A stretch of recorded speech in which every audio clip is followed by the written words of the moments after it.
on it because like we're All having right. great conversation, and it's Yeah. not to say that it's wasted backstage because this is where we make our friends. But Yeah. like, I mean, let's have a conversation with other people too, right? So here we are. Yeah. Sunday. It's a long I weekend think it's here, so Sunday, I don't yeah. know what day it is anymore. Sunday. Still Sunday Sunday, yeah. afternoon, man, and we have a very special guest all the way from Germany. Please introduce yourself now. Hey, guys, I'm Alex. I'm vocalist of the melodic death metal band Words of Farewell. Certainly The nice link's to up meet for you you. guys. Now, go ahead, Amanda. You can start this one off with a question or two. Okay, well, I was just gonna ask, tell us about like who's in the band and how you guys got together, and then we'll move into talking about your music video. All right. I guess if I have to start at the very beginning, it's going to take a while because we've been around for now almost 15 years, almost 15 years now. And we only have 3 members left of the original group that we formed it in. And we were formed probably back in December 2006. And Leo Wichmann, I'm already pronouncing these names in English. Leo Wichmann is our keyboarder. He's still in the band. And Erik Gasmus, our main guitarist, is also still with the band. And I'm one of the founding members as well. And then we got Tristan Wegner, who's actually in 2 bands right now. And I don't know, he's like the crazy workhorse. He does everything. He plays guitars, does the drums, is actually writing his PhD right now and has a full-time job. I don't know how he manages all these things. Then we got Robin Dirks, who's our second guitarist. He's our tech head. So whenever something doesn't work as it should, we got the guy who actually fixes everything. And then we have Konstantin Fossov, which is the bassist and the clean vocalist as of now. And he's been with the band also since 2013. So actually, this is the longest lasting lineup we ever had. 6 years now or 7 years now without a lineup change. So we're pretty consolidated by this time. So, and we originally got together, which is actually quite funny story. I don't want to digress too far, but mainly because there was a band called Deviants back in the day, which was the melodic death metal / metalcore band of Erik Gasmus and our former guitarist Philippe Olivier. And that's like a typical school thing, like hanging out after school, doing music. And then with all the metalcore bands coming in, like Dry Kill Logic and Killswitch, and the bassist and the drummer wanted to do like something else. But since Erik and Philip were very deeply rooted in melodic death metal, like In Flames and all these classic Gothenburg style bands, they wanted to do something else. And that's probably where I came in, because we met up at a party. And I was wearing the Dark Tranquility t-shirt at the time. And I only got to the party actually because I met a girl, and she was kind of into me. So she invited me, and I never actually met with her beforehand. And I just went to the party, and they were sitting there in their In Flames t-shirts. And they were like, "Hey, you look like a nice guy. T-shirt." And I'm like, "Yeah, should I sit down? Let's have a beer." And then we talked about metal and everything. And up to that point, I never actually had any friends who were into exactly the same music as I was, because back even when I was 18, like I grew up with metal. I've never have listened to anything else before I got probably like 16 to 18. So I grew up with Saxon, Iron Maiden, and all this good stuff. Oh, and nice. Back in the day, was like somebody had an In Flames t-shirt. It's like, oh, my best friend, because I never knew like that before. And they were like, yeah, we're putting together a band and we need a vocalist. I'm like, yeah, I have been trying to do vocals ever since I was 12. And so I had 6 years of experiences, and I've been writing lyrics since I was probably like 13 or something. So they were like, okay, you're going to come stop by. And then kind of all the pieces came together because they were back in the day also in an orchestra at school. And so that's where we got Leo from, who's actually still working in the orchestra today.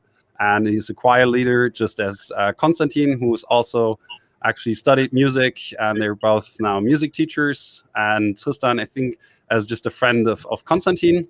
And they know each other from back when they lived on the North Sea coast before they went to Münster, which was back in the day pretty much the center where we were all at. So that's where everything came sort of together back in the day. And whenever we had a replacement for a member, we always had to upgrade, so to say. We just got lucky with the constellation that we're in right now. And hopefully it's going to stay that way for a little while. That's good to hear, man. You never... it's always now that I've said it once before. It's always people that fucking knew each other for 20 years. They finally got together and get a band. But no, you just randomly meet dudes at a fucking party because of the shirts. And here you are now, right? Like, Yeah. that's pretty So cool. I kind of just got lucky, and Yeah. I've never been active in any other band, and I somehow can't really imagine it now. Of course, because I know other people from other bands, I could say, oh well, maybe I should do like a shoegaze post black metal project with this and that guy, but it never materialized because nothing else has been as interesting as Words of Farewell, apparently. So I'm still stuck with the guys, and I don't intend to change that matter in any time soon. No, it's excellent to hear, actually. Fucking, Well, if it ain't broke, don't fix it, right? exactly. So on that note, why don't you tell us about the music video that you guys put out? I want to say it's recently.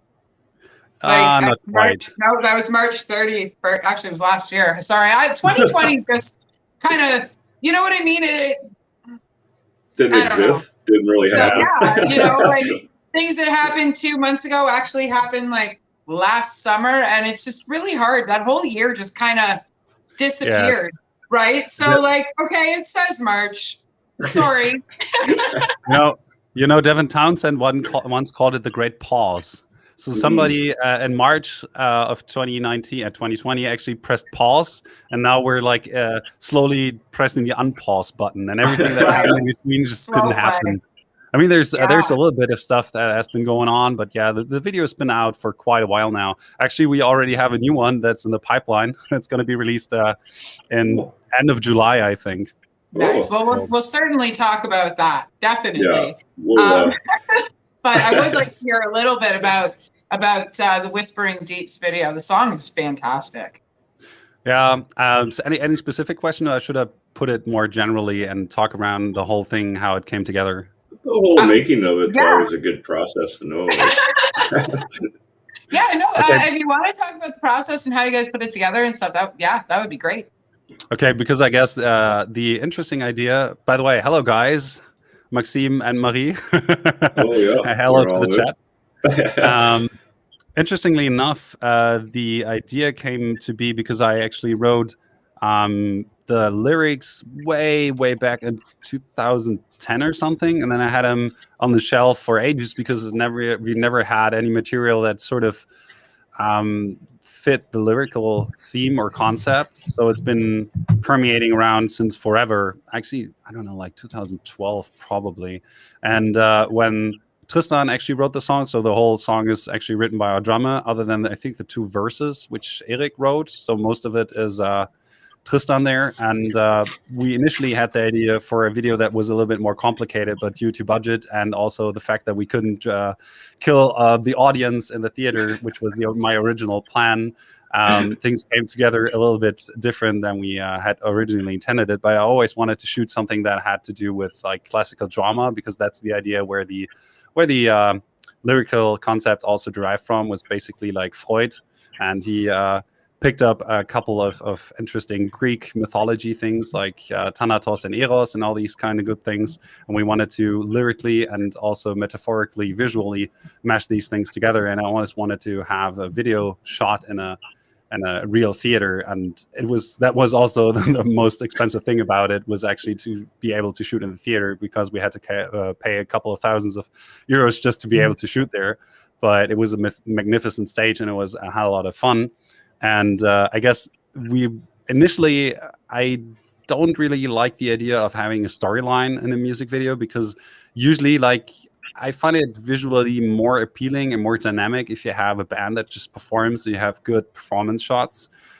Because, I mean, ultimately it's about the performance and the energy that you can kind of give people with your performance. And I mean, it's also more or less about the live sector, because I want to promote yourself a little bit, how the live experience could be expected by your audiences as well. So it's a little bit of advertisement, of course. But we fell for a song that is probably like around 6 minutes long. It makes sense to have a storyline. And so I asked one of my friends, Peach, which is the central character aside of me. And I usually do not really like to stand in front of the camera and do stuff like that, but ultimately it ended up being me. So the idea was basically to mirror the idea that is also part of the lyrics, that as an artist, no matter if you're a musician or if you are, I don't know, a painter or a photographer or any of that good creative stuff sort of thing, that whenever the creative process drains a little bit of your life energy, because it always, like you take, metaphorically speaking, a little bit of yourself and put it into your art. No, And exactly. at some point in time, there's nothing left of you. And that's when the death drive, as Freud put it back in the day, basically overpowers yourself, and you get prone to suicide and all these, relatively negative thoughts. And so in the video, the idea is exactly the same. So I give like a part of myself to the other character, who has this death mask on, and then we figured it would be interesting. So as an exchange, I get her mask because the last bit of my life energy has been drained with a piece of art, for example, a song like Whispering Deeps, for example, and I give that to other people to give them hope and to make their life easier, to be able to enjoy something, to feel the passion for music, to go out on a Saturday night and have fun, to get on with their lives if they're in a bad mood or something, that they feel better afterwards, to make other people's life better. And for that, in exchange, I get her death mask, because at that point in time, I've given all of my lifeblood, so to say, to the audience or other people. And that's why intentionally she then disappears again into the shadow, and I basically die a tragic death on stage. That's what it sounds more over the top, as it's actually, if you've seen the video, but that was the basic idea. Yeah. Yeah, no, it's a good video. It's definitely a good video. I had to ask about it. So it's a good song too. Like I was telling you backstage, I usually add everything to all of the playlists, and I don't normally listen to the public playlists. I only listen to what's on my playlist. And once I put it on, I forgot to put it on the other ones. Yeah. I just whatever, listened to it and went about my day, right? Like, so no, it's really good. I shared the one song up this morning and let people know we're going to be live today and all that fun stuff, right? Yeah. So before we started talking about that, you mentioned that there was another video in the works now. It's actually already done. Talk about that. Yeah, probably I actually talked to the label, because we have a new contract with a label from the States now, and we're going to be able to talk about this fairly soon. But since I actually asked whether or not how we should manage all this secrecy, they basically said, "Oh well, just tell them whatever they want to know." Whenever I get the chance to do so. And the video was shot like 2 months ago, and the new release is going to be in September. So probably the video is going to be releasing end of July or August or something. And it's going to be a fairly simple video, just a performance video, because all the other plans that we had were crossed by Corona. So we couldn't really initially do all the things that we wanted to do. Right, so it's going to be a fairly simple video. But again, we shot it actually at a at a very how should I put this? Well, in a place that at the moment, due to the Corona epidemic, is very crucial to how the live scene is going to be looking afterwards. Because if a lot of these suppliers of all the stage goods that you need for festivals and so on, they haven't been working for over a year now, because everything got canceled over here. And so we went to a backline supplier to shoot the video in their halls. So basically where they're in their storage halls and everything, and to support them, because we gotta pay money for it, of course, and also maybe shine a light on the situation of how these backline suppliers have been. And then we shot an interview with the rental manager and all that stuff to show a little bit of support. But since the release has been pushed back so far now, nobody knows how this situation is going to be in like July, August. Maybe things are going to go look up again, and there's going to be single concerts already back on. So I'm not quite sure if the same message is still relevant as it would be right now. But Yeah. Yeah. So you guys haven't opened back up yet either, eh? Nope. And I Yeah. think that's the last thing that's going to happen is that there are going to be concerts again. So.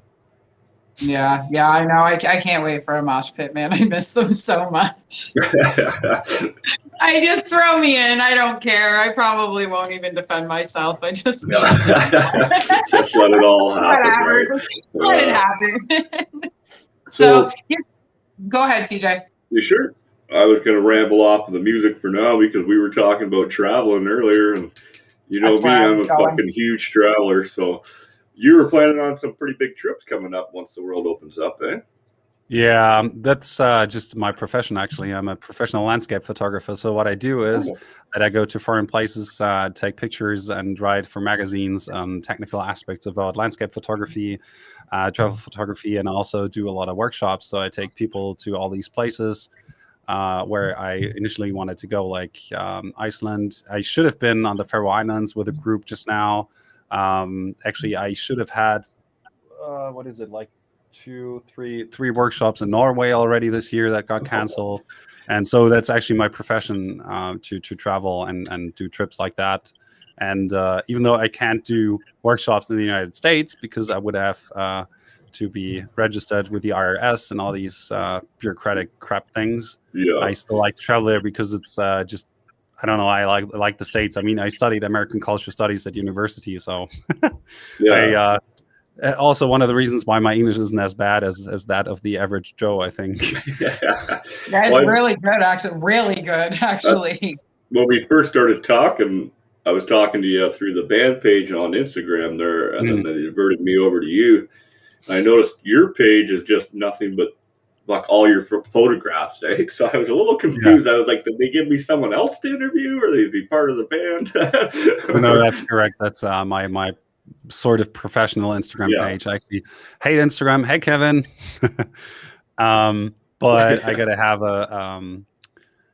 have a space on there in order to attract maybe some customers, and also I keep in touch with all my friends on there within the photography scene. So that's why I have mostly my showcase on there, and actually working on a new homepage. But let's see how many of those trips that you just mentioned are actually gonna be realized, because I usually have so many plans in the pipeline that I am only able to do a couple of them per year, and I got so many stuff lined up, like Greenland. Actually going to go to, like I said, Newfoundland, Vancouver Island, Faroe Islands. What else? South Africa, Drakensberg again. Atacama Desert. I'm actually like the Southwest trip we just talked about, where actually you had to check out all the BLM lands, where you can actually car camp legally and all these things. And probably only, let's say, 3 of those are going to happen within the time frame of the next 8 months or so, because I got to do commercial workshops as well, which I do mainly in Germany and in Iceland at the moment. And I wouldn't know how many of those trips then actually are going to materialize, but hopefully, as the more the better, right? Yeah, they're on the list, correct? But the list always gets longer and not shorter. So yeah, no, I hear you there. Thing. Being I obviously haven't traveled quite as much as you have, but hopefully within the next couple of years, I'll have that many places under my belt too, right? I mean, if you live in Canada, you can spend probably a whole life traveling inside of Canada, which is quite fortunate. You have places like I said, like Queen Elizabeth Island, Vancouver Island, the whole BC area, even the Great Plains of Saskatchewan are quite interesting. Then you've got the Rocky Mountains up to the Yukon. We have like Tombstone Range, Baffin Island. Like you have all these amazing places, Newfoundland. And I would say, like, if I were Canadian, I would probably spend most of my time traveling throughout Canada because it's much more convenient and it's so beautiful. So and even like here in Northern Ontario, like 30,000 different lakes, and there's like, I forget how many islands there are you can go visit. I have no idea. It's unreal, man. It's uncountable almost.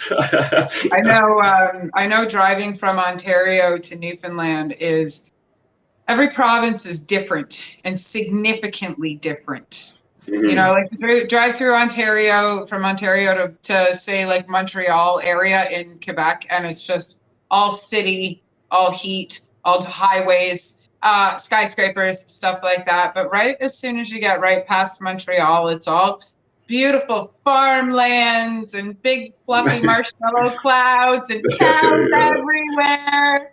And then you get into like New Brunswick and it's just trees and fucking moose everywhere. Right. And then Nova Scotia is a little bit of all of the provinces you just went through, and Newfoundland's like nothing anybody's ever seen before. I call it's Canada's little hidden gem, man. It's something. We lived right on the, like I was saying backstage, we lived right on the Great Whale Coast for a year, and we lived in between the ocean and a mountain.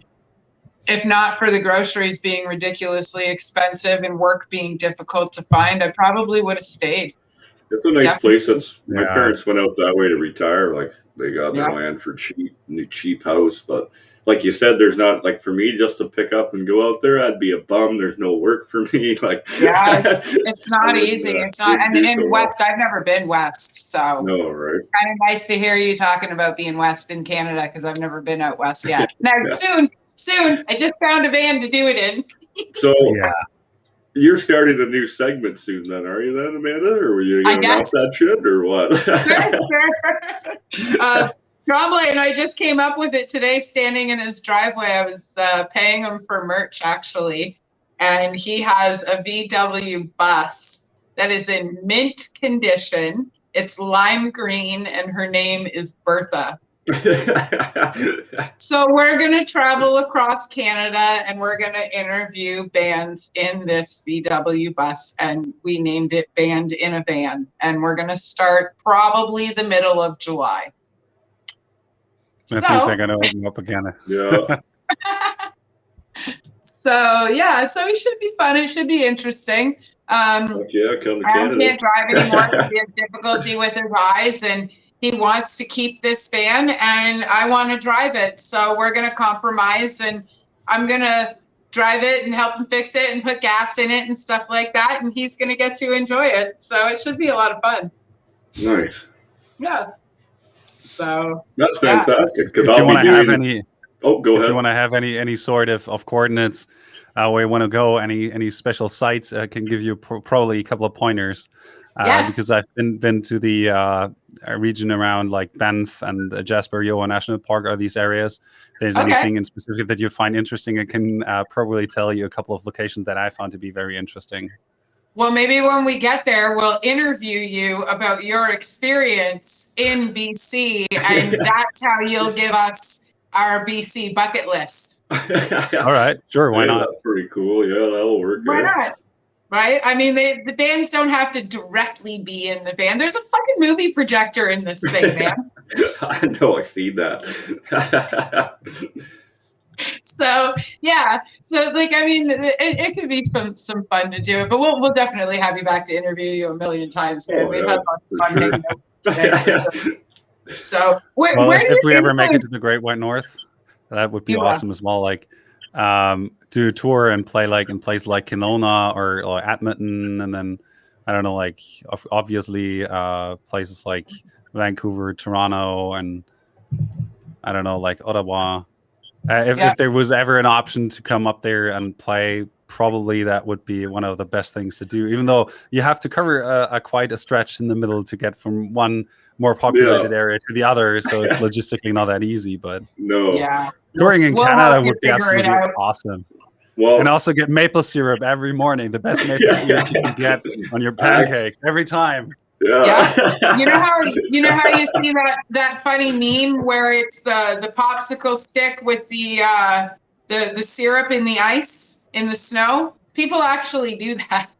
Oh yeah. Yeah, sure, why not? People actually do. Oh, it's so fucking good, man. It's like a syrup popsicle. That's how I started my day, was chocolate chip waffles and syrup and butter, baby. Nice. Oh, if I was to eat like that all the time, I would be probably like this huge. Just to roll you around Canada. Yeah. So if we ever need a spare tire, you can use me as the spare tire or something. If you constantly ate Canadian dishes, though, you certainly would be definitely fat from eating. Like, I mean, we've got poutine, we've got Jig's dinner. What else do we have, TJ? We've got fries and dressing and gravy. Yeah. There's multiple different types of poutine now. The beaver tail, which is the biggest, baddest dessert you could ever eat. Oh my God! What's actually in it? What's in it?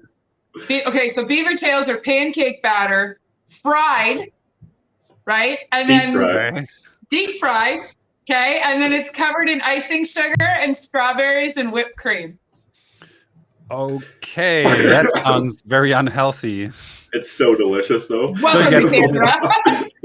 The cardiac arrest is then like for free, right? Oh yeah. No, the Heart Attack Cafe is in Vegas, not here. Okay.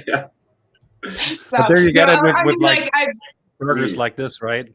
Yeah. They are. Isn't that like? They are. Yeah. Okay. And you like when you walk in, they give you like a hospital gown to wear and shit before they bring you to your table. Yeah, it's called the Heart. I swear to God, it's called the Heart Attack Cafe. It's a real place. I actually know it. That's why I asked, like, if the burgers are really like this size. But it's more about the spectacle, less about the food, I would reckon. I think so too. Yeah, I think so too. Like I myself, I eat relatively healthy. It's very rare that I go all out with like junk food and poutine. And I do when I go to my boy's house. All we do is eat junk food and watch movies on his TV all weekend. That's why you only hang out on the weekends. Right. That's why I only go one weekend a month, right? Because it last time it was like, I don't know, 100 fucking chicken wings and cheesy fries. And well, it wasn't. It was like 60 chicken wings. Yeah, just 60. That doesn't make it any they better. They were so good. They were honey garlic ones and Cajun ones. And it was amazing. So we're good all month long, and I only cheat on food when I'm there. I don't know if he cheats on. I have the uncanny ability to eat anything and everything, and I lose weight while I'm eating it. Yeah, well, I don't know why that happens to you, but I don't like you for it. I actually have to work to maintain. It's the superpower they gave me from all the radiation and shit they pumped me full of when I was a kid. How do I even get that superpower, man? What's your favorite food? So what's your favorite food? Since we're talking about Canadian food and dishes and stuff, what's your favorite food? I'm actually not that complicated of a guy. Like, because when I talked about pancakes, that's actually my specialty. Like, I used to make pancakes every Friday, each and every week, for my ex-partner, and that is a tradition that I actually have since ever I was like 10 years old. So probably the thing I can cook best is pancakes in every sort of variation you can possibly imagine. But if I would have to take favorite food, it's always food that is very versatile. So I wouldn't say like steak, because steak is like you have like probably 10 variations you could eat a steak.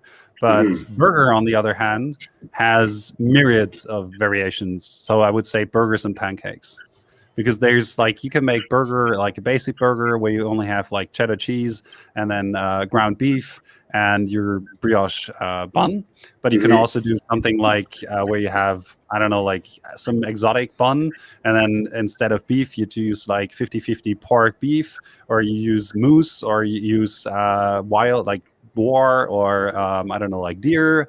And then you have all myriads of kinds of cheese that you can use, and toppings like grilled paprika, or I don't know, avocado, and you have all these combination stuff. So that's why I actually like burgers. And I mean, the same goes for pancakes. Like you can put almost anything on pancakes, right? Yep. So yeah, like banana chocolate, or you can go, what I really like, I don't know quite know if you know what speculatius are. It's like, no, it's like very Christmassy type of dry cookie. And then you crumble them up and put them into the dough, for example. That's something I like to do. And then you eat plums, and then you flame it with like Grand Marnier, which is like rum, and all these. Like you can do pretty much anything that is possible with. Or something I really like to do is like make my own ice cream, and then put my own ice cream on top of pancakes. And then you can use all sorts of flour. And I don't know what kvark is in English. Actually, it's like some sort of, I don't know, like yogurty stuff with lots of protein in it. It's like skyr from Iceland. You can add that actually into the dough as well to have more protein, which is something important for me. And you can use like cinnamon and vanilla and all sorts of seasoning. So yeah, pancakes and hamburgers for their versatility. So basically, when we get you back on the cooking show, we'll be cooking a variation of pancakes. Yeah, sure. Actually, we did this sort of thing. I did Kaiserschmarrn, which is a very Austrian version of pancake for a festival where we no, a concert that we actually put up ourselves. Like 2 or 3 years ago, and I did the catering, and I actually cooked pancakes for all the other bands. No, that's awesome. Yeah, because I make pancakes for everyone, anytime, any day, because I'm a little bit of a show off, because I always say like this is gonna be the best pancake you ever had, and like 9 times out of 10, it's actually true. Nice. Nice. We'll definitely keep you in mind for sure. So you mentioned like moose and boar and deer and stuff, which I mean are all really good. Like I've tried all of those, but like what's the weirdest thing you've ever eaten, staying on the topic of food? Because TJ and I got to try kangaroo a few months ago. Yeah, it was good, man. Kangaroo. Yeah, we had an Austrian restaurant actually not too far from where we live. So I had everything there that's typically Australian, like crocodile and snake and kangaroo but for me that was all like meh, tastes like chicken, and it's long gone, so I can't quite remember. But since I've been traveling so much around the world, I've eaten so many weird stuff. Like if you want to, hey Sarah, if you want to see I can tell you like 2 or 3 stories about food that are really disgusting, which are always quite funny. Okay, so the first story originated from one of my first trips to Japan, and it doesn't have anything to do with Japanese food, but we went from Shikoku, which is one of the main islands, via ferry to Kobe, which is next to Osaka, and we arrived at like 4 a.m, and everything was closed. So the only thing that we could actually find to get something to eat was McDonald's. Now, the menu at McDonald's in Japan is a little bit different from what we're used to. And so we tried to find anything that suited our taste, because we were a little bit hungover. And so we wanted to have something beefy, but they only had breakfast there. So what I ate was actually called fried fish bagel, and we expected to be a bagel with fish on it, right? But what it was beef that tasted like fish. Oh, because they put fishy tasting ingredients and various things. And this bagel was the worst thing that I've ever eaten in Japan. And I've eaten almost anything, and I really like Japanese food, but that was fucking disgusting. Because imagine you have you have ground beef, and the ground beef tastes like rotten fish. Oh man. Ooh. So that was absolutely awful. And since we're on the topic of rotten fish, that brings me to another awesome story about Iceland, because what Icelanders sometimes have as traditional food is also quite weird, like sheep head that gets just flamed with like a torch, or rotten shark, but it's not really rotten, it's fermented, right? So they eat, I don't know what the English name is, ice shark probably, it's like Eishai in German, or Ishai in Icelandic, and they're like hanging them out to dry, because the thing is that in order to hunt, sharks don't urinate, so they have ammoniac in their meat, and in order to eat it, you got to hang it out to dry, so the ammonia can actually evaporate. Dissipate. Oh yeah, so it can dissipate, right? And then they leave it out to dry for I don't know, extended period of time. I don't know how many months it is, and afterwards they chop it up into little like, no, I'm missing the word for like little chunks. Form. Yeah, I don't know, cubes. Like into chunks, cubes. Exactly, that's the word I was looking for.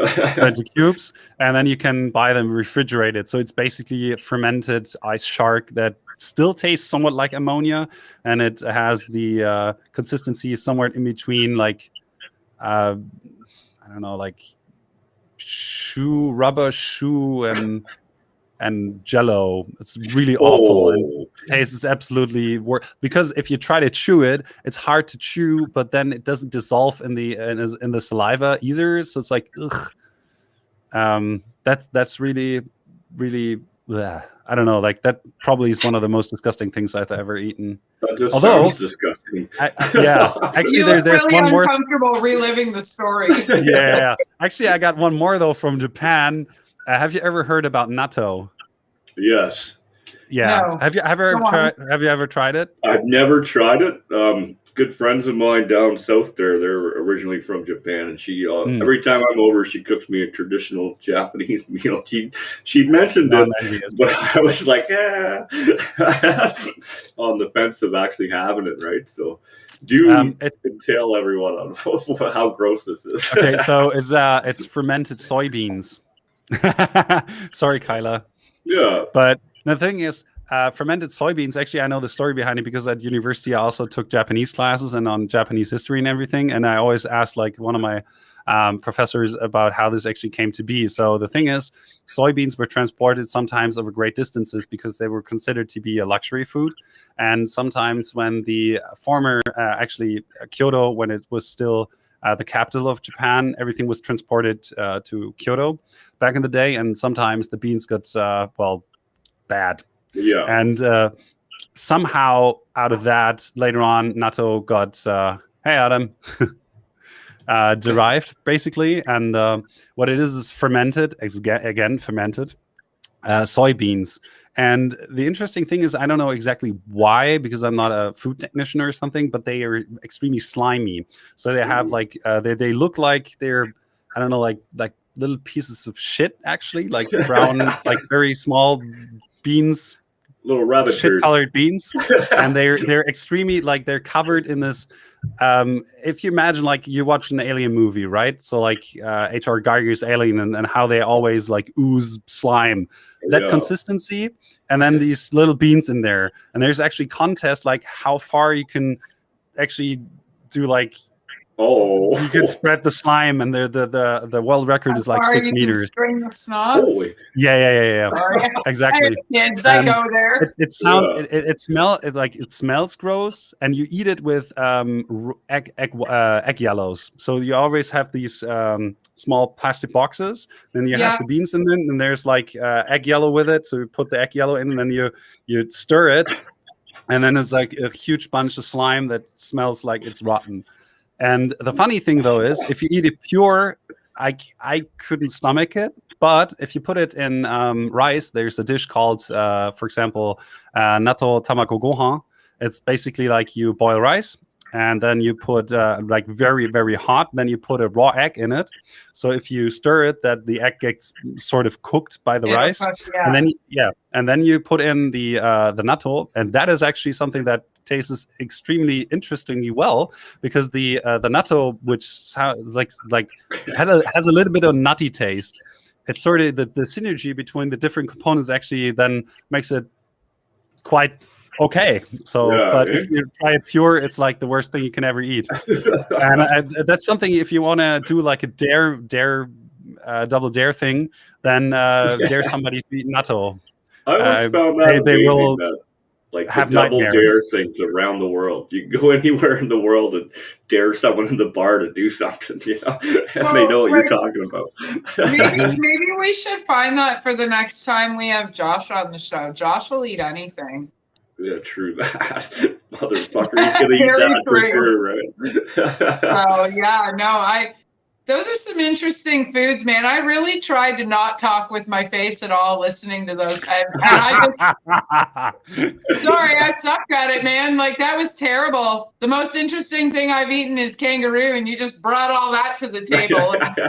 I thought the kangaroo was I would say, like, interesting. I said most disgusting. Actually, I wouldn't know what would be the most interesting. Trying to be polite. That was pretty gross, though. But I can also say like fucking gross. Food. Yeah, I don't know, like interesting. But I guess disgusting qualifies as interesting, doesn't it? Oh yes, 100%. I think so. Like it was. That's at least it's exotic.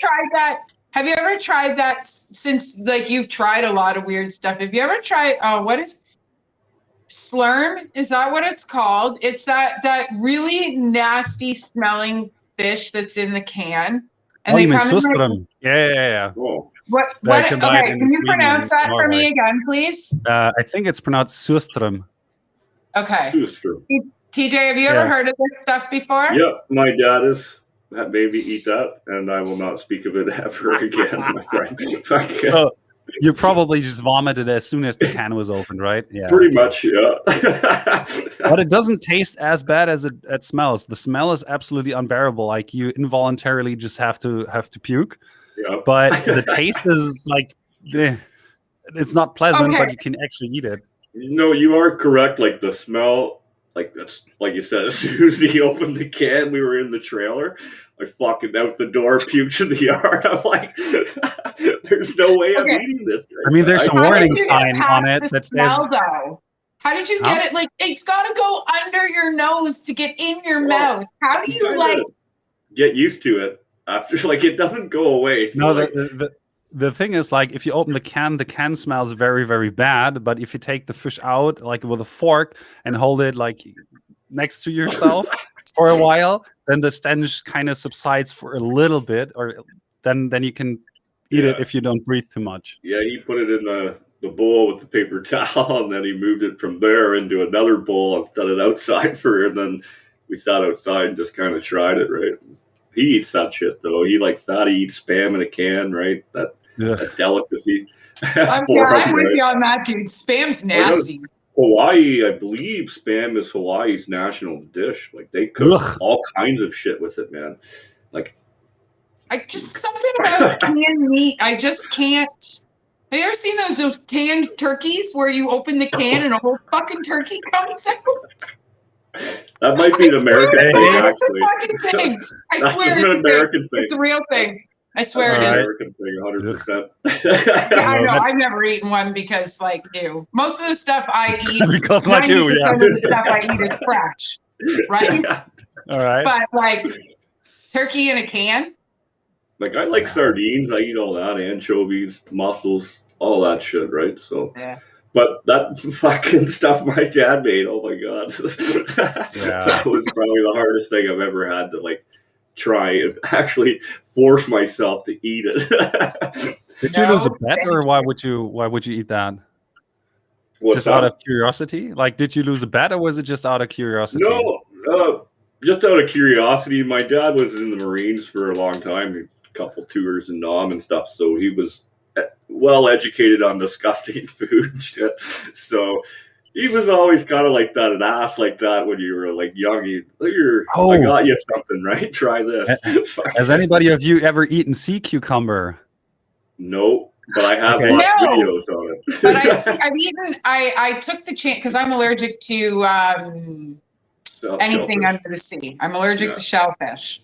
So, no, I have not eaten a sea cucumber, but I have tried sea urchin. What's that? And that was Seestern. Mm-hmm. Yeah. I just had to think about what that is, but it's the spiny thing. Yeah, TJ, thank you for putting the chat up because I'm running off my phone instead of my laptop because my laptop's a little slow today. It seems like Adam has a very strong stomach, by the way. I was going to say, that's my brother. My brother can eat anything. All right. We're holding you to that, bud, and we're going to have you on the show. And we're going to get a variety of disgusting shit for you to eat, my friend. Yeah, I think we should definitely maybe do a special cooking show with the two of you. Instead of doing some cooking, you guys should sit down with some weird fucking food and eat it at the same time and see how it goes. Bust out that turkey in a can, try the pickle in a bag. All kinds of shit out there. That's gross. Hey, listen, okay, don't knock the pickles, okay? Because I eat a lot of weird pickle things, and don't knock the pickles. Pickles in a bag? Come on now. Dude, bought at your local special can. Dill pickle cupcakes and dill pickle cake, and it's fucking amazing. Ryder's making dill pickle chicken wings this weekend. You and your dill pickle stuff, man. I like pickles. I must say those dill pickle cupcakes you made, they were all right. Actually, I ate the whole thing. So I made like 36 of them, and they may or may not have been weed cupcakes. And there was 3 of us that ate them, and there was 4 left by the time we were done. I made 36. They were good cupcakes. Guess what I found today? Going down memory lane, my Woodstock 99 ticket, baby. I found her. Yeah. So, okay, we just get off on tangents and food and, weird things and whatever. Let's circle back to the music just a little bit. What was the first show you ever went to? Oh. I haven't asked that one in a while. Oh, that's right. Like a show of a band you might know, or like the local? No, your very first show that you ever went to, the first first stage you ever stood in front of. Well, I guess the first stage I ever was in front of was one of my local places called Hagenbusch, which is the venue, and I can't quite. I think the bands were called like local death metal bands. Like I remember that one band was called Crypt, and was like a traditional Entombed and Benediction inspired death metal band. But honestly, I can't remember much more than that. So it was like one of those local concerts where you just go to and nobody knows the bands, and you're just there because something's up and you want to probably like hang out with your friends. And everybody wanted to headbang a little bit. Back in the day, I still had like curly, long blonde hair and everything, so I could actually headbang and not just try to look like somebody who wants to. But that was probably like the first thing I ever saw. Yeah. So I don't know, like maybe I was like 14 or something. So it's a little bit a couple of years back, yeah. Right on. Yeah, my first show wasn't even a metal show. I went to see a Canadian band called Sloan, and they became my favorite band. I've seen them like 100 times. They're pretty big over here. They're not metal. They're they're about as East Coast Canadian rock as you can get next to like Celtic music and seriously like Newfie music and stuff like that. They're good. They're good rock music. No, they are good. They're like Great Big Sea. Yeah, well, they're not quite as bubbly and upbeat as Great Big Sea. They're a little bit more hard rock versus like Dance with a Beer in My Hand. Well, it'd be like Weezer would be a big one they would know over there, right? Yeah, I know Weezer. Amazing. That's one of the classic 2000s like MTV bands. Oh yeah. When MTV actually was still around. It was actual music. When it was music videos. Before it was absolutely run into the ground. Yeah. Actually, I had to write that down so I can Google it later, whatever Sloan is, because I haven't heard about that band before. They're pretty good. They've been around for 31 years. I think it was not last to date year. Myself or anything. Yeah, it was last year. The Rock and Ram. Is it Rock and Ram Festival you guys host in Germany there? You mean Rock am Ring? Yeah. Oh, Rock and Ring. Yes. I was supposed to be there last year for the whole show, and Weezer was on one of the headliners, I believe. Right? I love Weezer. Yeah, but the funny thing about Rock am Ring is actually that there's because MTV is involved. Like I would say, like 30% of the bands that they're playing are not rock. So there's a lot of pop music in there. Like I've seen that, right? So bands like you're like, what the hell is this? Like hip hop acts. And so back when they still broadcasted it, they wanted to have something that they could show, because then I don't know, like Opeth and like as a like Dying Periphery. There's so many bands that have been playing there, and whenever they actually televised it, you wouldn't see any of those bands that you wanted to see, but instead you got to see like Sportfreunde Stiller, who nobody outside of Germany ever has heard the fuck about, and they're like pop rock, popish crap. So and that's what you get then on the main stage at 1800 hours. So I don't know. You were probably you would have been disappointed by some of the lineup, I would say.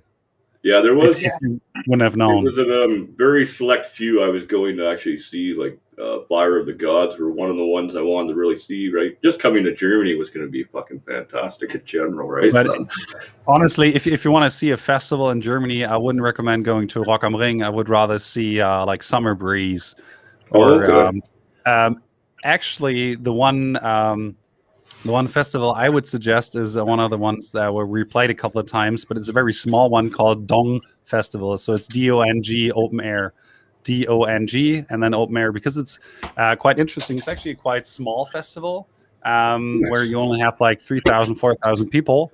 And interestingly enough, they only have one stage. But the campground is located on, I wouldn't even know how to call this, like an artificial mountain where all the earth from the mines got dumped. So it's like 150, 200 meters elevated over the nearest surrounding. And so you have a good view most of the time.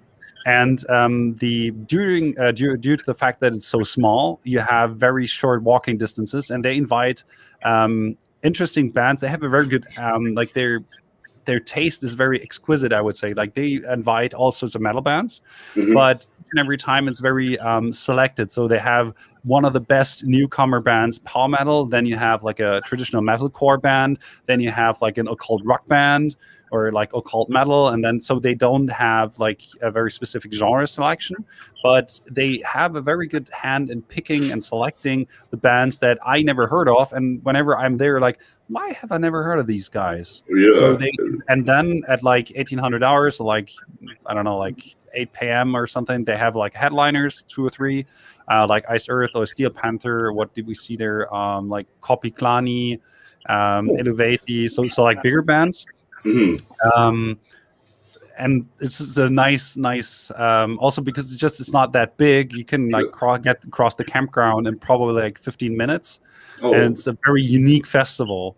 And it's in July, so you probably could go one weekend to the Dong Festival and then pick any other like Rock Hearts or any other festival in Germany. So you could go one festival and then stay a couple of days to unwind and then go to the next one.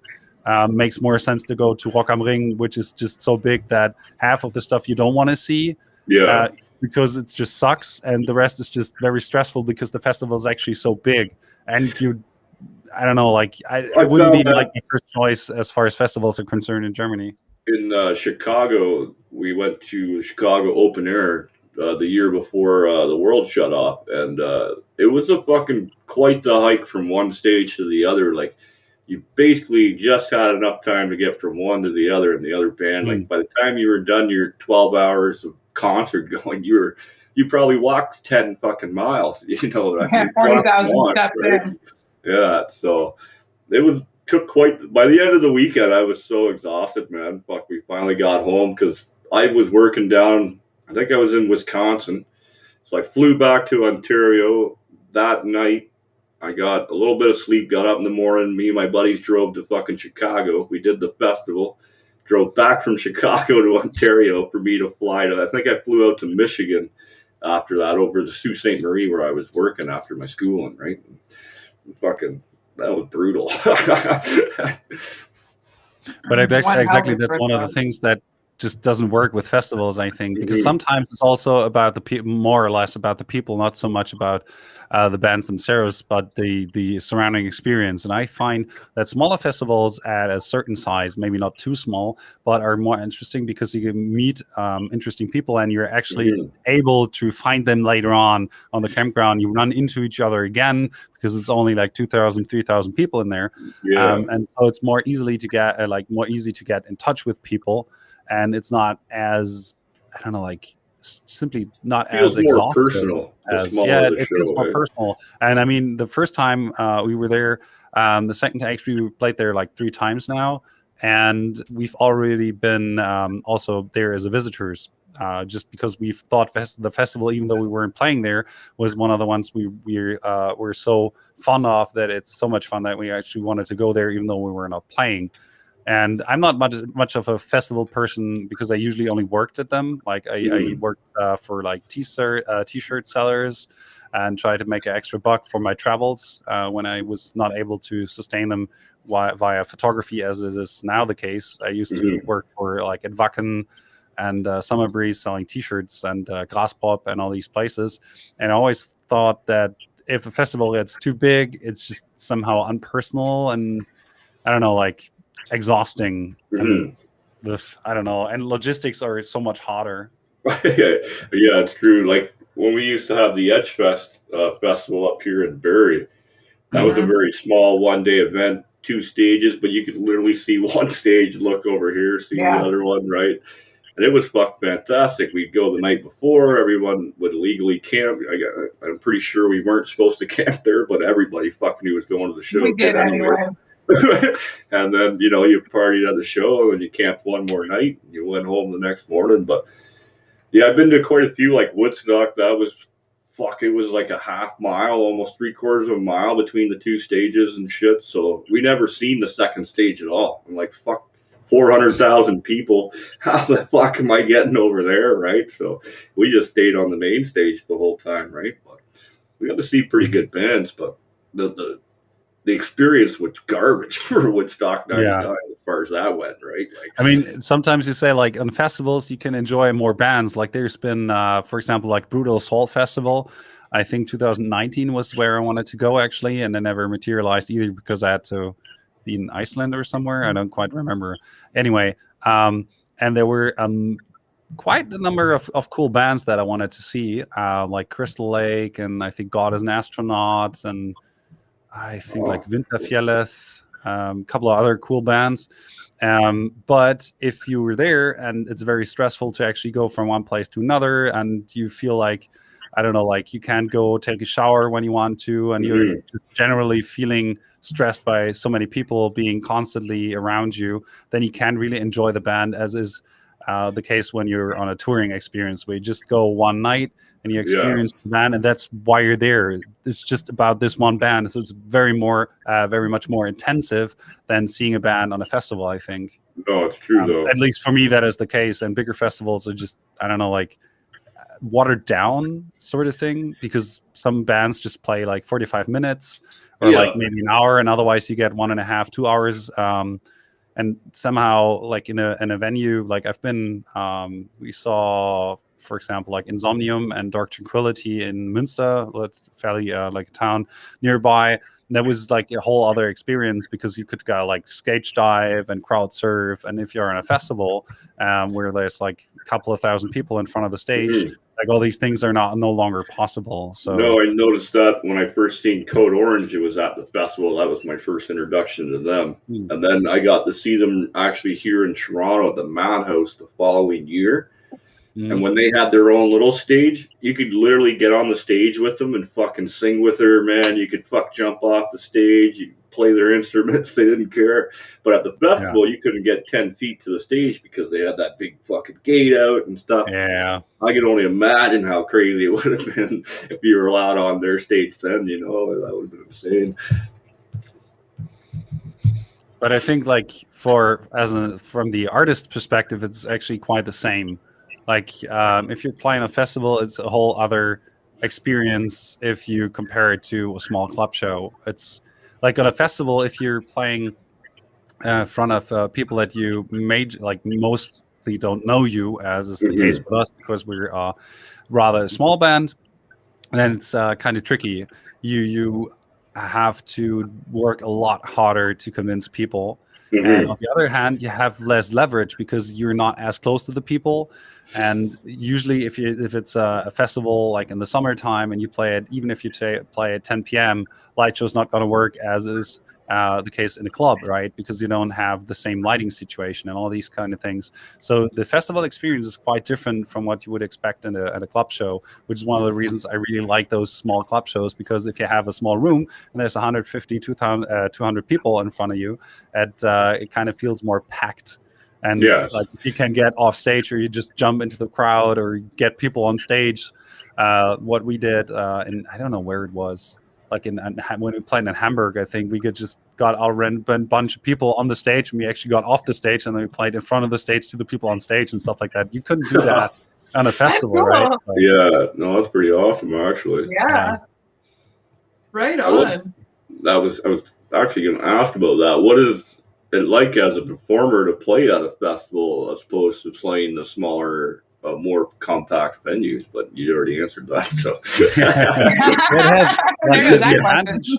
advantage is, of course, if you play at a festival, for like from an advertising perspective, it's very beneficial because more audience means more potential newcomers that are actually introduced to your band. So I really like festivals for that regard. Also, it's a challenge because we played at festivals like with odd bands where you have like a rock band in front of you, like program wise, and then after you there's going to be like a black metal band on stage, and it's like really weird, and you're sandwiched in between bands that have wholly different genres, and then we're there and like okay, so let's see how we convince these people, and then you have to go probably like the extra 10%. And a club show, it's more like the energy you feed off your already hopefully accustomed audience is something else. Like it's a different kind of energy. It's a little bit more less professional and more like let loose sort of attitude. And at a festival, it's more like a professional attitude because you know that you have to bring your absolute A game to be able to reach everyone of the audience. no, So it's it's a little true, bit right? more, yeah, it's a little bit more professional. You have to think about your movements and how you actually interact with people. And in club shows, it's just like go with the flow sort of thing. I guess at least that's the perspective I would say, like for me as a vocalist, because I do the most of interaction with the audience. I'd say in our you're band. more of the front man up front Mhm. projecting everything on stage, right? So Although I'm fairly well supported by people like Rob and Erik. Like stage performance wise, I can't complain. Like all of us are already fairly used to the stage situation, yeah. and so most of them are just like yeah Yeah, all the right. time. Back in. At least when there's not That's like awesome. an overly technical part where you have to be like play like Yeah, 32 notes and stuff like that. And of course you can like throw a guitar around while you're playing a complex solo right. or something like that. But like, Yeah. Right. but as soon as that's not the case, like everybody's like all over the place. Oh, that's And that's the excellent good to thing hear, about man. big stages. Like if you have big stages, there's more movement allowed. Otherwise, you gotta be able to Well, expand into the audience. Like, and because we yeah, have a keyboarder and we're 6 people, like if we have a small stage for other bands, we have like 4 people. For example, like you have one guitarist doing the vocals as well, and then you have a bassist, second guitarist, and drummer. drummer in the It's a back. little bit easier stage wise. And then with us, with 6 people and a keyboarder, probably we have to make do with less space, and that's sometimes a little bit of a bummer. A little bit of a trick because we're in the middle of building the stage for the festival we're going to be throwing next year, Mm. and the argument now is how big the stage. Of course, I'm fucking You been guys on are still stage. stuck on that? Yeah. So we're not. I wanted a 60-foot stage, of course. Kim told me But, it was What's going that to in be 50 metrics? feet. what's that? What's like the What'd you say? metric? Like Mm-hmm. because feet, like all these imperial scales, don't Oh, mean Oh, anything. so I thought you I'm were. American, so Aren't you? Yeah, I thought like you Canadians use like proper uh, like units, not this imperial crap that nobody knows what it's about. yeah. well, see, Most I live. Canadians are imperial fucking millimeter bullshit and whatever the centimeters and stuff. But I'm part American, so I'm all about fucking feet. Yeah, see, I live close to the border. I live close enough to the border where I've mingled with enough Canadians and Americans where I use all of it. So some days it's 12 degrees outside, and some days it's 46 degrees outside, and nobody knows what I mean. No, right? They don't know if I'm 46, saying you're like in South. Death Valley, right? Yeah. Well, I mean, like, okay, 46, I guess, minus 32 divided in half. That, right? Versus 12 plus 12 plus That makes 32 to no get sense. to your see? I know you guys are like, what's wrong with you? So Yeah. that's how we, okay, so if somebody says to me it's 12 outside, which is what? Fahrenheit, I think. So 12 Yeah. and 12 is 24 plus 32 is 56, and that's how you get your temperature. That's how That you get makes your absolutely no sense to No, me. That's how not you at convert all, it. man. That's right That's over how my you head, convert man. temperature here in I'm not Canada arguing. from one to the other. Whether it be Celsius or Fahrenheit, that's how you convert temperature. I'm fact checking that shit. Go for it, dude. No. Go for it. I'm telling you, fact I've check. So how much then is 60 feet? 60 feet would In be what, feel though? like 20 meters? give or take, Is because 60 there's 3 feet meters meters? per feet. I don't know because 2.8. like, okay, because I know I'm like 6'3", I think. Yeah. And if you do that times 10, then you would have like 60. I don't know, like Here, busting out the Yeah, calculator. I've got now. my phone in front of me. 18. I'll get my calculator out. So now we start with science and shit. Yeah.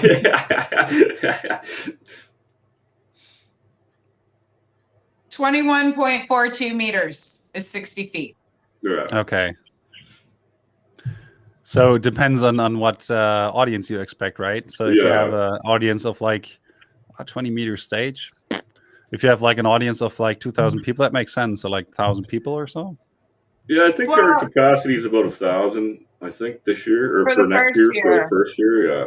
Yeah, but I mean, depending on how well we pull off everything we're doing, we might go a little bit higher. It just depends on what the finished product of the venue is. Yes. Right. So because we have the opportunity to do this, TJ's doing pretty much all of it, but we have the opportunity to do this. So we're trying to get the most bang for our buck and be realistic about it because we're using less bucks than we are trees. Realistically, because it's out of my pocket, it's probably going to be a 30-foot stage, I guess. We'll build it so that we can add on to it for when we get bigger and stuff. 30 is not terrible. Even 40 feet would be good. 30 or 40 would be good. Yeah. As long as you've got room depth wise too, you should be fine. That's my main concern, is having it so deep that we can have the drummer built up on a platform, so he's up above. You can actually see him fucking playing his instrument, right? And then you'll have exits on one side, entrance on the other, so the band that's going off will go one way. You know. Yeah, and then you've got the containers all the way around backstage, so people can get through comfortably, right? Yeah. Yeah, of course, right. It's coming along. It's getting so we've been chilling out for over an hour. It's coming to the part of the show where I know, right? So is there anything that you want to talk about that we haven't asked you yet? I know you had said backstage you're an open book, ask whatever and stuff, but is there anything you've thought about through the interview that you want to mention that we haven't asked you about? You mean like specifically band-wise? I would say probably if there's anybody out there who hasn't heard of us before, I would, of course, very much appreciate if you checked out our music. And you can find it right here. I don't know, like at top of my head now, I don't know. Probably not. Yeah, on the spot, I know. I do it to everybody at some point in the show. I ask them this question. Yeah. And nobody get ever. her too. I usually get you with that too. Just put you right on the spot, right? Yeah. Not today, Satan. No. So, all right. Well, where can we find you? Where's all your social media? I know TJ's been putting them up through the show, but what are your links and stuff? I guess the main link, although we're actually at the moment not too active on social media because, like I said, we're working on the new material, which is going to be released in July, end of July, and then September and so. So we've not been as active as we would have liked to. But the main outlet is, of course, our Instagram, which is just at Words of Farewell. You can find us on wordsoffarewell.com, I think, which is also where we sell our merch. And then we're on all the social media Googats like Bandcamp, Facebook. I think we still have a MySpace page because nobody deleted that. That is so awesome. You're the second band to have a MySpace page on the show, actually. Okay, like we've been around for a while. If there's any personal questions for me, people can always reach me via my social media, which is like Instagram. It's just Nicolas Alexander Otto. So it's just the name down there. There it is. And then it's just Nicolas with a C. Otherwise, you can find me like on my YouTube channel and I don't know, like on my homepage, which is just nicolasalexanderotto.net, where you can find all the photography stuff. But I guess most people are more into the band stuff. So I would probably recommend just checking out the YouTube channel, which is just youtube.com/wordsoffarewell. And there you have most of musical stuff, exactly. And then the occasional playthrough of a song and me talking about lyrics and stuff like that. So that's probably awesome. where you want to go. Now, Awesome. I am a huge fan of photography. I consider myself a bit of a photographer, so it was nice. That's why I was confused when I went from the band to your personal one, because it's all the photography. But man, you've taken some fucking phenomenal photos, bud. Thank you. Like, it's some of it's left me like awestruck when I see it. I'm like, what the fuck? Where did you take this photo? So I usually write it where I took it, right? I usually Yeah. give the location, not too specifically, because location sharing and professional photography circles is somewhat of a don't. But I usually give the country at least, or the region where I took the photo. So since we can mention the country, what has been your favorite country to go and actually do photography in then? Oh crap. This has so many facets that I wouldn't know where to start. The country probably that I visited most is Iceland, because I've been there like eight times now, or like 9 times. I don't quite remember. So that's something like, if you want to have, I don't know, like you can take a bad picture there, but it's so over photographed at this point in time that I wouldn't say it's my favorite country, because maybe I'm just blind because I've been there so many times. The best trip, at least, I ever took was to Lesotho, which is like the enclave in South Africa. So like within South Africa, there's actually another country that's engulfed by South Africa, and that's called Lesotho. And I was there with a friend, Alex Nail, Philip Lutz, and a couple of other photographers that I've known for a while now. And we took an 8-day trip along the Drakensberg Escarpment, which is basically like this. Imagine something like the Grand Canyon with a drop off of like 1,500 meters to one side. And then there's no other walls. So it's not a canyon, it's just an escarpment. And it's like at 3,200 meters elevation. And then we hiked up from 2,500 up there. And then we spent 8 days just going along the escarpment, southwestern and to the direction for, I don't know, like 80, 100 kilometers probably. I don't quite remember how far it was. And then we camped up there, because there's actually it's wilderness area, because there's only Basotho living there, which is like a nomad tribe. So there's no infrastructure, there's no cell phone reception, and there's only like baboons and some wild dogs and the occasional donkey. Yeah. Quite wild territory. And that was absolutely ecstatic, because we had the best conditions you could ever want. Like even Alex, who's been guiding tours there for ages now, like for I don't know, like 8 years or something, and his the Basotho, I don't know, quite KwaZulu, the KwaZulu guide we had, Z, like the typical Black Mama, like the best character you could imagine. It was just fun, and the scenery is absolutely otherworldly. So that's probably where you got that feeling from. So Drakensberg would be the best location, like country wise. I don't know, like, because all the countries, I probably like states, because it's so versatile and there's so much variety of climate. I mean, you got the Rockies, you got the Southwest, and then you got Alaska, which I didn't visit yet, but you got the Pacific Northwest, like Kirlavia River Gorge, and they get the plains and Wyoming. Then you go up to Glacier National Park. So I probably would say the United States. But like the single trip that was the best was definitely South Africa and Lesotho. Wow, I am planning on going to South Africa next year, but I'm not quite sure where I'm heading yet. I can give you some good pointers. So. Yes. Oh, we'll definitely talk after the show, and I'll get some pointers from you for sure, man. That would be appreciated. Actually, my friend that's over there, she is coming to the States this year, I believe. So we'll be bouncing back and forth, right? Let's hope that's possible at some point in the future. So far, South Africa seems to be one of the few countries that, after having a very bad situation with COVID, is now improving rapidly. So I've seen that actually. So crossing our fingers. See how things go. I don't know.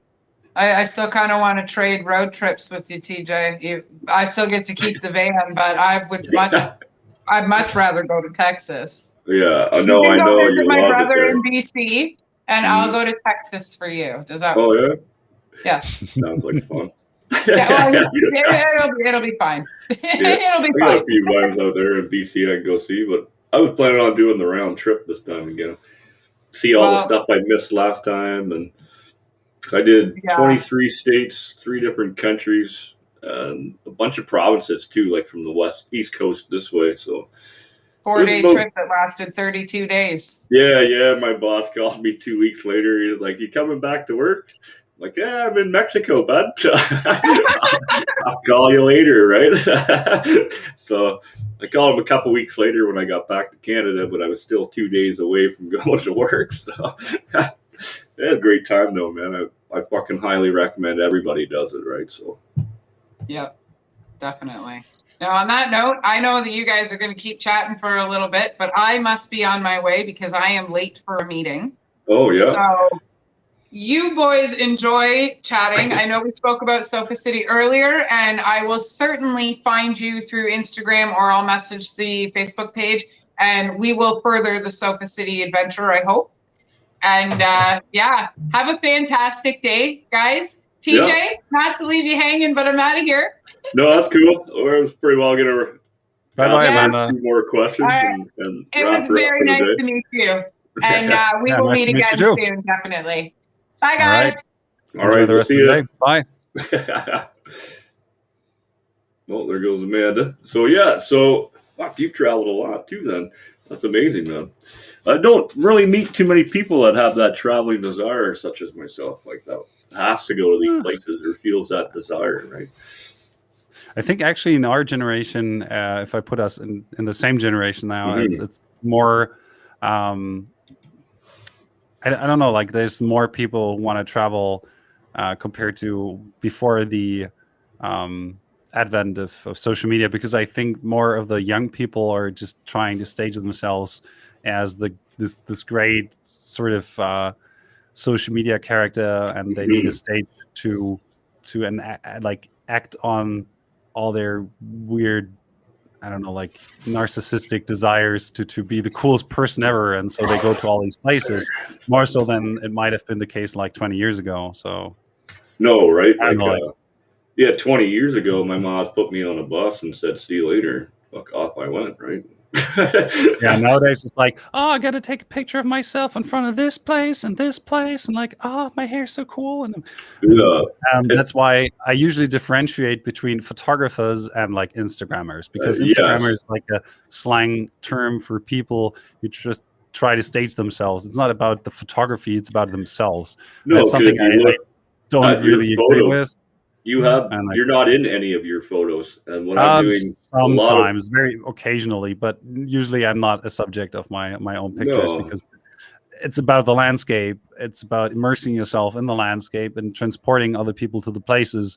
And I know that it's a very common thing to place a person in the frame simply because so people have a projection surface where they can see themselves being this person in that place and time. So I know why it's so tempting for people to actually do that, but there's a difference between playing using a person as an anonymous projection surface, so to say, or if there's this girl who stages herself or this guy within a certain romanticized form of nature, and that's like just cheap consumerism for me, and I don't really respect that.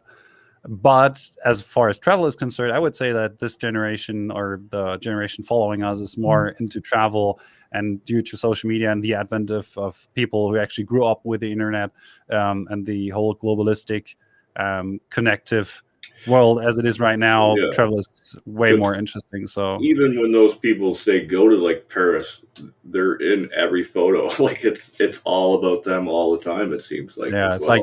So, I was at this place, I ate this, I have seen this, I was in this forest, and so it's not about the subject, it's always about themselves, and that's something that I don't really find too interesting, because it's not like it's always the same person. It's more interesting to actually talk about or see the place rather than the person. I mean, even if there's like an attractive girl in front of the waterfall, like, okay, for scale reasons maybe, so you see how high the waterfall is, it makes sense. But as far as the picture doesn't gain anything if it's about the waterfall. No, exactly. Right. As a nature photographer, I would say like makes no sense.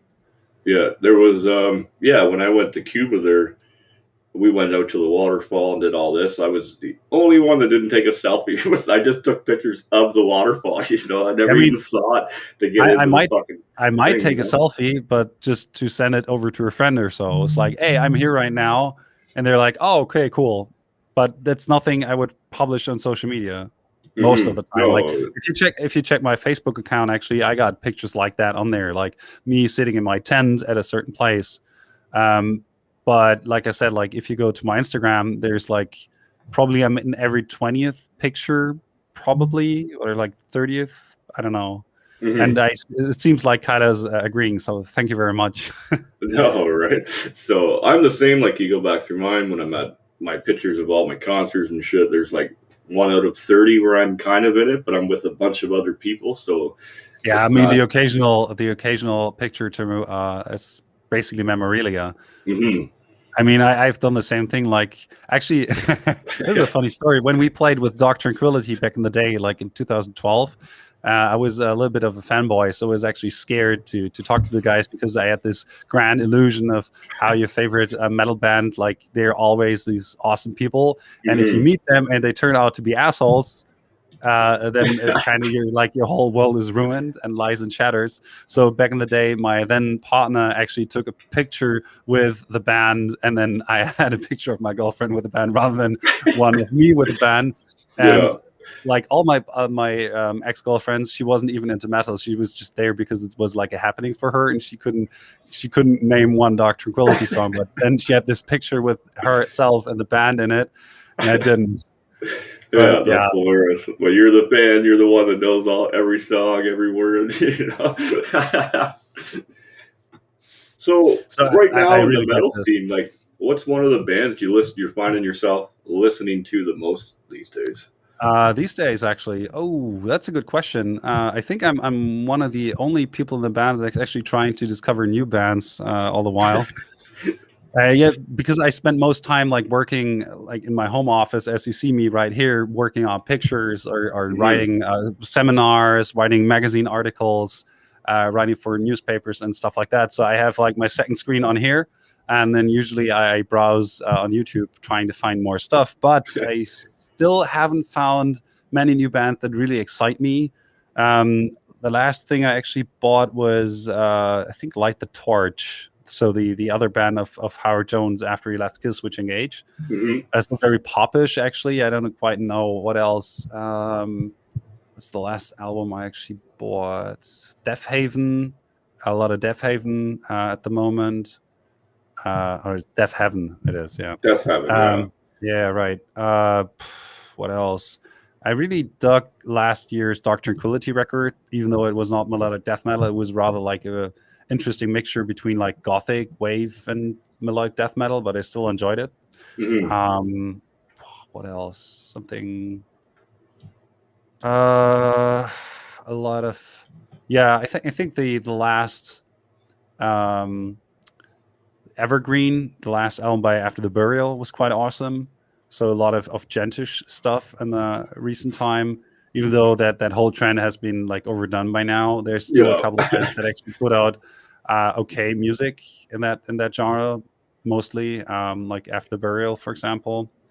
Actually, last year was a pretty poor year for music. So I usually at the end of every year make one Facebook post where I say like these were the albums that I really liked. And last year I didn't do this because there was not much that I actually liked. There was almost no new music, mostly like bands that I enjoy, like Mono, for example, which is a Japanese post-rock band. They did a new album, I think the last year, or maybe it was 2019. That's been pretty awesome. I don't know, like recently, not so much. I've just been re-listening like all the good stuff that was released the years prior. So I don't know. I'm kind of in the same boat. I know last year I found a lot of local bands. Like I didn't find, like you said, very much coming from the world at all. And then when I dodged into our local scene, we got bands like Cross Dogs and Die Sci-Fi, which are fantastic. The Reddies are another fantastic band, fucking, and they're all right here in Ontario, which was actually a very nice surprise for me, right? Because Oh, actually, there's one particular Canadian artist which I've been listening to, even though like he's been around for ages, and I've been listening to him probably for the last, I don't know, like 15 years or so, or like, well, a little bit longer, that I've kind of gotten back into more, was Devin Townsend. So I actually bought a couple of Devin Townsend albums recently, like Empath and Epic Clouds. And the Ziltoid, the two Ziltoid albums, and been listening to his live stream and his podcasts, yeah, I just see because you've got he's one such a going on, right? nice, cool guy. So No, that's pretty cool, actually. Now I know from Germany there, I've got to ask you, one of my favorite bands is Rammstein. Are they just as popular over there, or are they mainly just an international band and not no, well they're received just there? as popular in Germany as well. I don't They quite are? know why, because they try to I don't know, like provocation over substance or something. I don't quite exactly know what the hype is about them, because technically speaking, they like, I can play as guitar as well as their guitarists probably, and I It's can't really play. because they play, not to put them down, basic straight up good rhythm. Like there's not like they have massive solos. It's the Yeah, simple beat to the song, something everyone can bob their head to in that sense. I think that's where it comes from with them, right? yeah, Even their like lyrics with the translation, and obviously you know mostly what they say, it's pretty basic, straight up standard lyrics too. Like it's I don't know, weird. like the foundation why they're so popular is probably because they play with topics that are controversial, and so they get Mm-hmm. a lot of media coverage, or at least back in the day did get a lot of media coverage, because when they were still new, it was like outrageous, and like Oh it's yeah. the same that a lot of these bands like Slipknot or like Marilyn Manson tried the same in the US. And I think Mm-hmm. it's the same phenomenon for Rammstein in Germany, because musically speaking, it's not bad, but it's also not quite good. So for the music itself, I don't think people actually listen to it. I mean, there's obviously people who like the genre, Neue Deutsche Mm-hmm. Härte, which is like new German hardness. I don't know how to say it, but it's basically what The it's called. harshness There's, of the language, I think, yeah. is that's the Okay, big so seller over here, right? No matter what song it is, everyone thinks it's angry and fucking yeah, because turns the out. language sounds very angry. Actually, there's a lot of um, yeah, a lot of sounds in German that sound quite harsh. Because I've been actually teaching German as a second language for quite a while now, and I actually know why German is supposed to be very, very harsh sounding. Like even if you look at other languages, but now Kyla, for example, says like Till Lindemann's voice is so amazing. It's Mm-hmm. quite interesting, like because it's not that hard to do. Bring that up. There's if you listen to bands like Eisbrecher or Stahlmann, are those bands are pretty similar to Rammstein, where they're basically copycats of Rammstein. Mm-hmm. And it's interesting because they sound pretty much alike. The whole genre Neue Deutsche Härte, so it sounds like Rammstein. And Till Lindemann was just the first to do it, and because he tried something different to what everybody was doing at the time, is they had quite the influence in Germany as much as they had in all these other places. So they're extremely popular in Germany as well. Mm-hmm. It's just not my cup of tea. Like our keyboarder, for example, Leo, he loves Rammstein, I was gonna um, say one of their because it's, main features is the keyboardist, right? He yeah, does a exactly. lot of And the actually, main stuff. yeah, Flake, the keyboarder, is actually quite a nice guy though.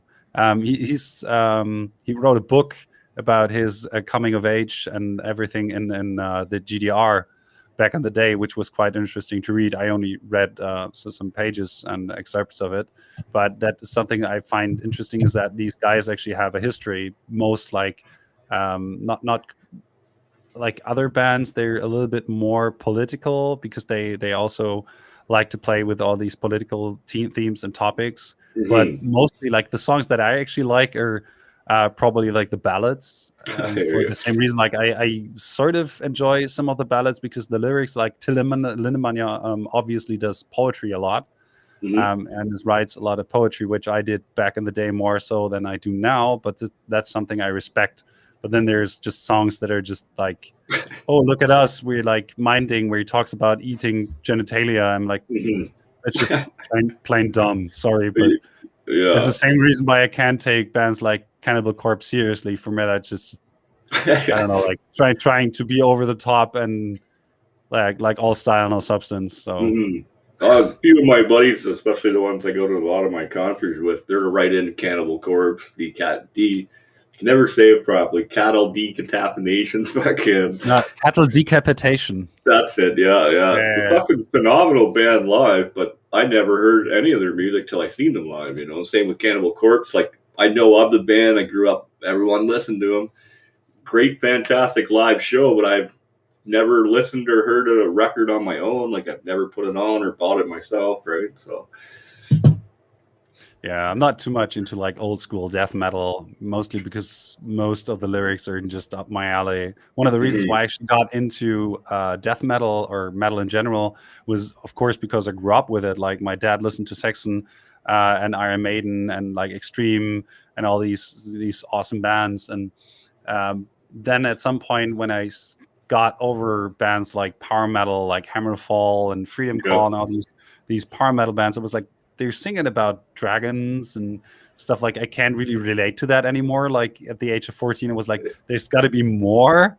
Yeah, And I ran yeah. into bands like Insomnium back in the day with their first demo, and then in the Halls of Awakening, Insomnia is a really good band, the actually. Projector album, and from Dark Tranquility. And I thought these were bands that had something to say, that was more like actually had content in it, and something that was more than just self-referential, if that makes any sense. So it's I says understand something that. about more about something else than about the music, and has There's context a deeper and meaning actual to depth. it, you Yeah, know. and that's something I Behind the scenes, identified you in, know, and that's why I actually got into melodic death metal, and then later on prog metal, because I thought there was more substance to what people were actually singing, even though it was harder to understand. We just had a good like, prog metal band on the other day, actually.